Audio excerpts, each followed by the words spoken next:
Kwe nil Lewis Milani, nil Olastogwe Apit, no Jeawa Sibeguk, Naganweg Jojage. Bonjour, mon nom est Mélanie Brière, je suis membre de la Première Nation Olastogwe Wasibeguk et je suis productrice. Aujourd'hui, je vais vous parler de la phase de développement.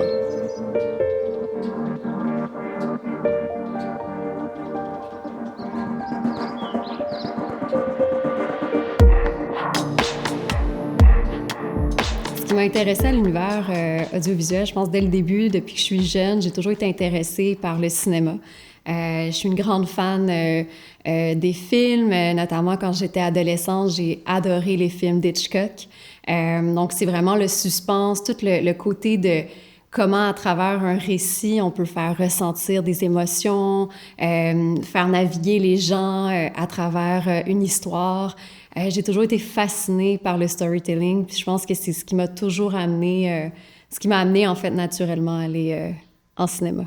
Je pense que je suis arrivée un peu par accident en production. Là. Je pense que j'ai jamais pensé devenir productrice, mais j'ai commencé à travailler plus dans le milieu de l'audiovisuel. J'avais un intérêt pour la réalisation, la coordination. Puis je pense que c'est en travaillant dans les boîtes de production, puis en prenant de plus en plus conscience qu'il manquait de représentativité au niveau des personnes autochtones, autant à l'écran, mais aussi ceux qui racontent nos histoires. J'ai vraiment vu une nécessité, je pense, plus de travailler aussi comme productrice pour accompagner les créateurs, les réalisateurs, réalisatrices, pour nous assurer aussi que même à l'intérieur de l'équipe de production, on puisse avoir des gens qui nous représentent puis qui puissent aussi aider au niveau de qui et quel type de production on va faire, quel récit on raconte.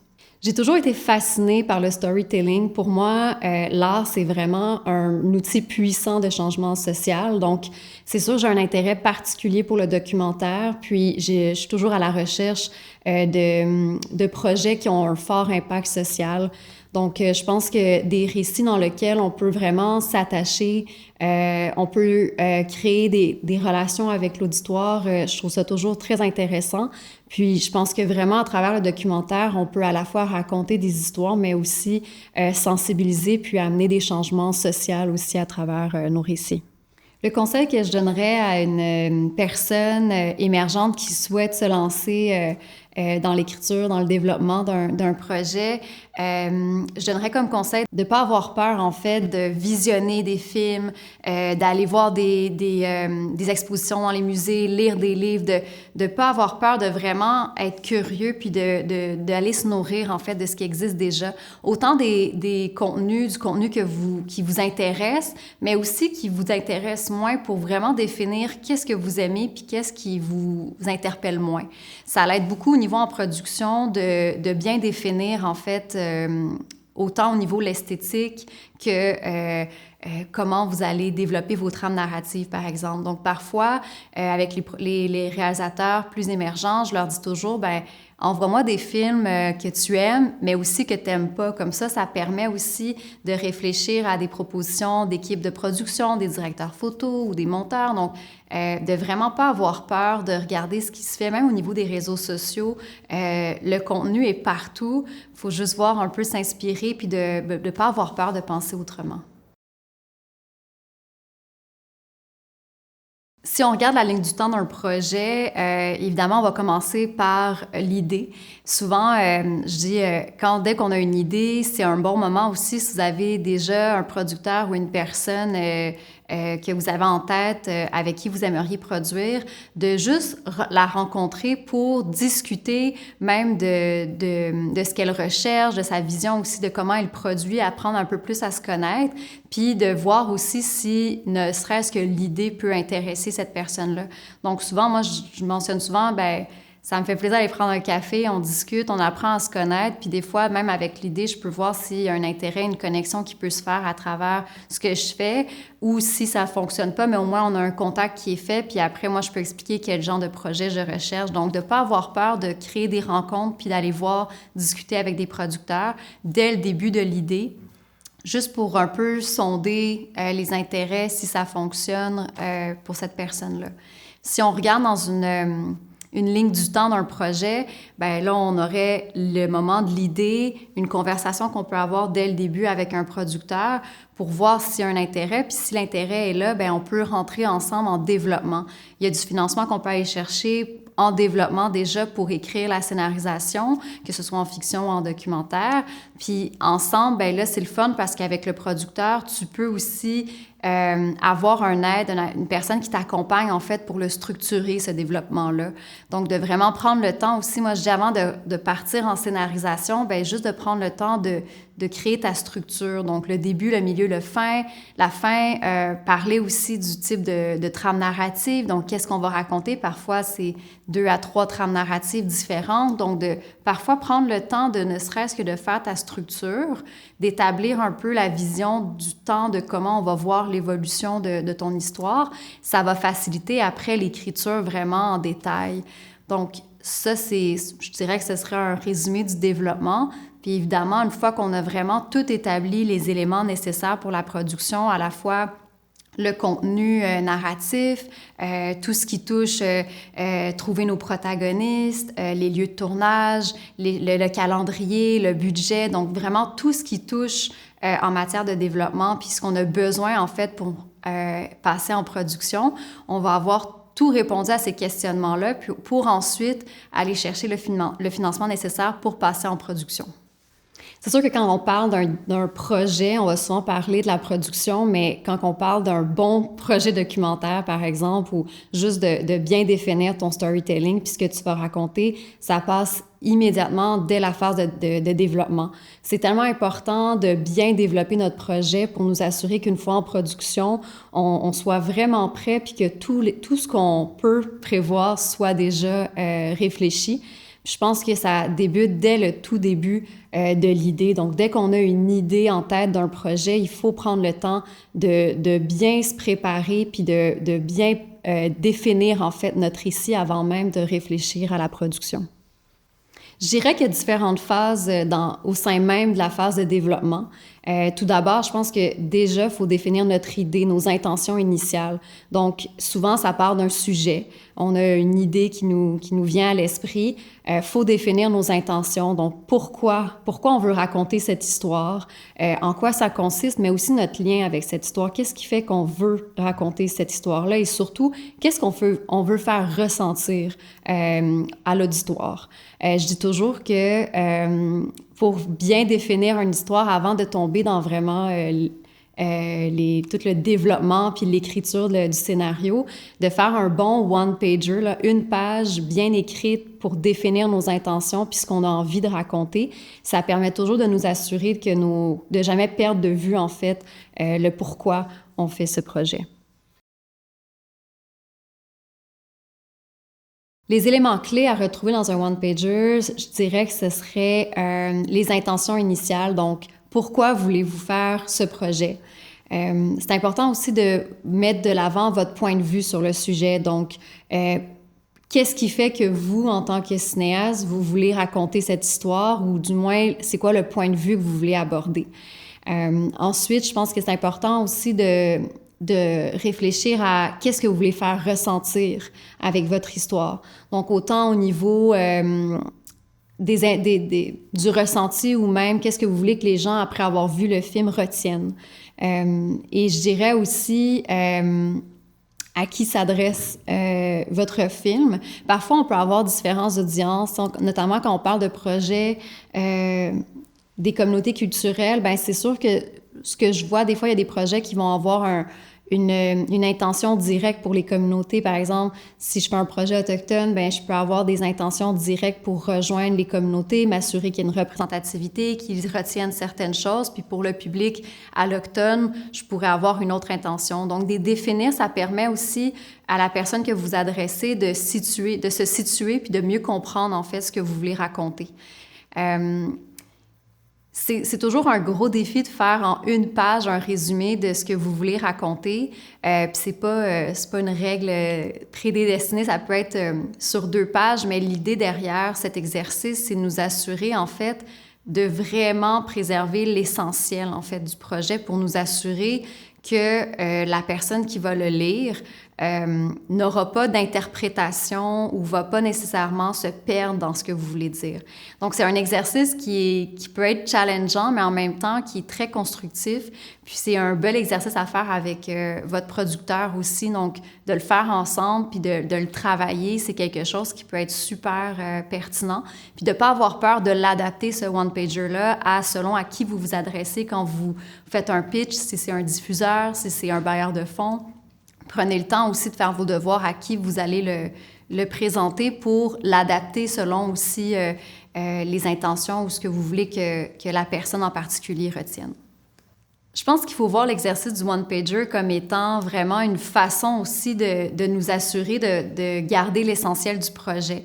Ça fait partie aussi des étapes différentes aussi du développement, donc ça l'exclut pas la version longue, ça l'exclut pas tous les détails. Donc pour moi, j'aime beaucoup faire, dès le début, quand je rencontre un créateur, de déjà juste mettre sur papier les premières intentions, puis au fur et à mesure, y revenir pour nous assurer que même dans le développement du projet, on puisse garder ces mêmes intentions-là ou l'adapter. Sachant qu'un développement peut prendre plusieurs mois à écrire, parfois on peut avoir des moments où on est bloqué, on se questionne, on ne sait plus comment l'avancer.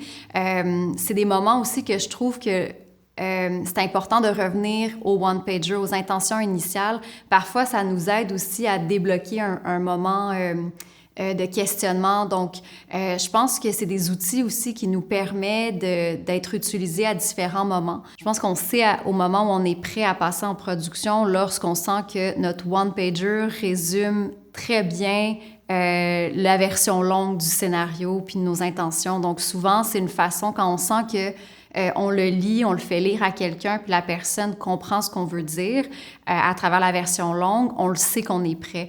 Parfois, c'est un bon exercice de le faire lire à quelqu'un ou de présenter notre projet, la version courte, parce qu'on voit que les informations qu'on leur donne, on voit qu'est-ce que la personne retient. Puis si vous voyez qu'elle a des questions après la lecture du one-pager, qui est encore quand même des questions importantes face à votre version longue, ben ça veut dire qu'il faut encore le travailler. Donc, tant et aussi longtemps qu'il y a des questionnements au niveau du contenu, ça veut dire qu'on n'est pas nécessairement prêt, mais une fois qu'on sent que vous le présentez à une personne ou avec le producteur, quand vous le pratiquez, vous réalisez que le one-pager répond bien à la version longue. Pour moi, c'est une bonne façon de savoir qu'on est prêt à le présenter aussi devant soit des bailleurs de fonds ou des diffuseurs.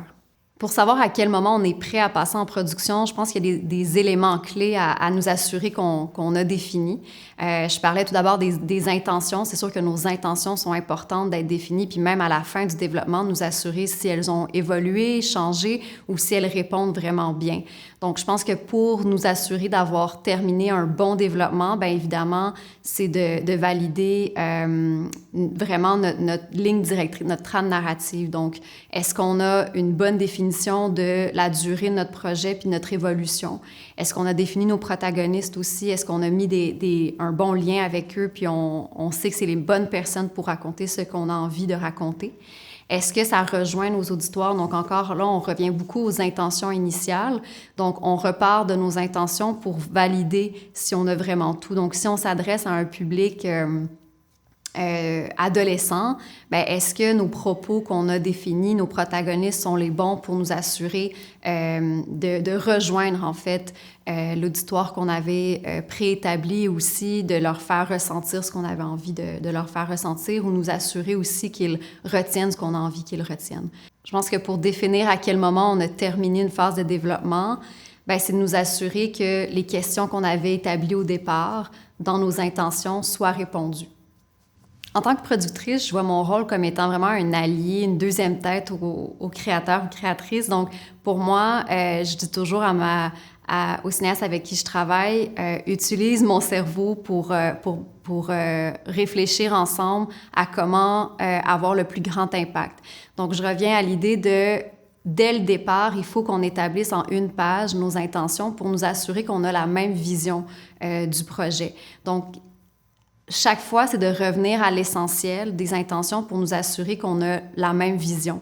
Je pense que c'est la clé dans une bonne relation entre un producteur et un cinéaste, en fait, c'est de nous assurer que on n'a pas une vision qui n'est pas la même.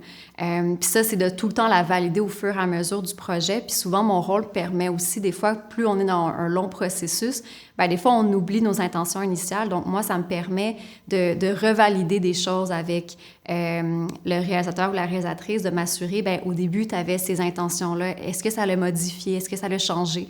Donc, c'est vraiment de nous assurer que je sois un peu comme le miroir de la personne qui réalise pour non pas dénaturer ou modifier le point de vue de l'auteur, mais de m'assurer qu'on ne perd pas de vue, en fait, les intentions initiales.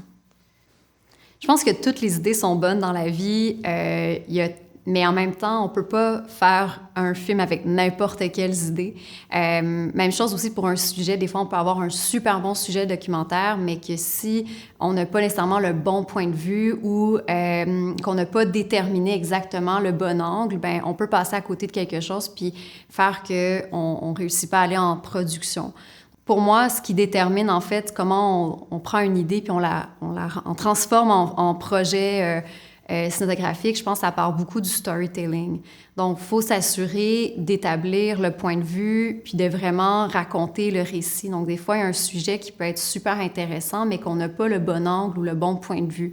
Donc, c'est vraiment important de nous assurer dès le départ de bien définir ce qu'on veut raconter, à qui on souhaite raconter, puis aussi ce qu'on veut faire ressentir. Donc, parfois, c'est vraiment à travers vraiment le storytelling, puis comment on va amener une trame narrative, qu'on va pouvoir pousser une idée plus loin, puis vraiment en faire un film.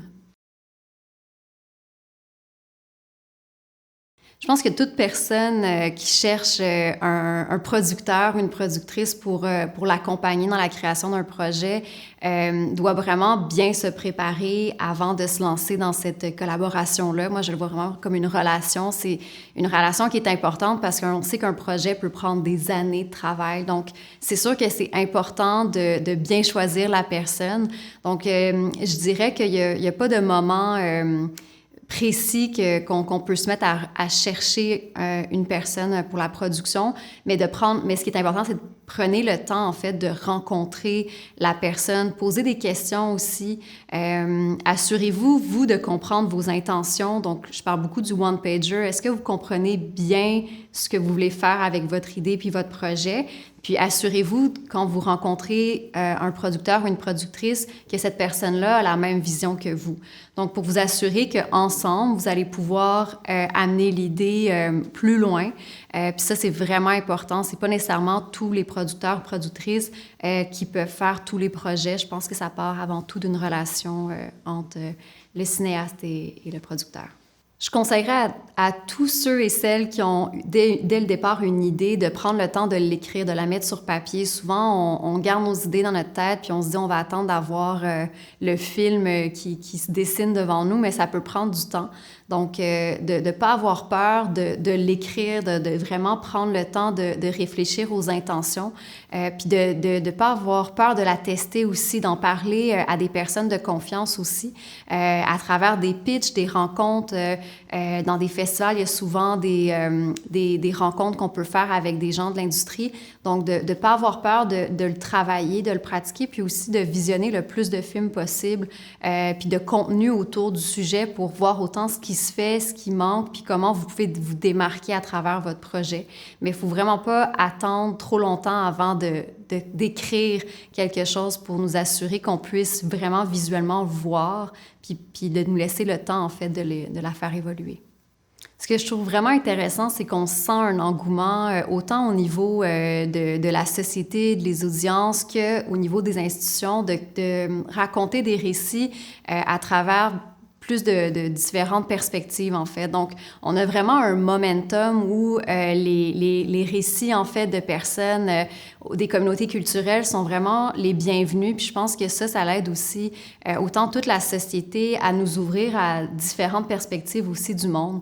Donc, ça nous ouvre, en fait, à vraiment découvrir des nouveaux modes de vie, des nouvelles pensées, nouvelle vision du monde aussi qu'on a longtemps mis de côté en n'ayant qu'une seule vision des choses. Donc, je trouve ça vraiment encourageant, autant en tant que productrice, de produire avec des gens issus de différents milieux. Puis aussi, je pense que même en tant que cinéphile, on a tout à gagner de s'ouvrir, en fait, aux réalités des autres personnes.